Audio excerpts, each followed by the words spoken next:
சூறை காற்றோடு அம்மனின் அருள் காற்றும் அரவணைக்கும் மாதம்தான் ஆடி மாதம். நம் முன்னோர்கள் எதை செஞ்சாலும் அதுக்கு பின்னாடி ஒரு காரணம் இருக்கும். மழைக்காலத்தோட துவக்கமான இந்த ஆடி மாசத்துல நல்ல மழை வேண்டியும் உடல் நலம் பெறவும் நோய்கள் பரவாமல் தடுக்கவும் நம் முன்னோர்கள் பல விழாக்களை ஆடி மாதத்துல கொண்டாடி அம்மனுக்கு வழிபாடு நடத்தினாங்க. ஆடி மாதம் அம்மியும் நகரும் என்பார்கள். அந்த அளவுக்கு பலத்த காற்று ஆடி மாசத்துல அடிக்கும். காற்று வழியாக தொற்று நோய் பரவும் அபாயம் உண்டு. அதை தடுப்பதற்காகத்தான் ஆடி மாதத்துல வீட்டிற்கு முன் வேப்பங்குலைகளை கட்டி வைப்பது வழக்கம்.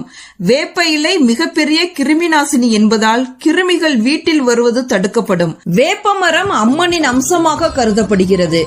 அம்பாள் தவம் செய்த மாதம் என்பதால் ஆடி மாத செவ்வாய் வெள்ளி கிழமைகளில் சிறப்பு பூஜைகள் நடத்தப்படுகின்றன.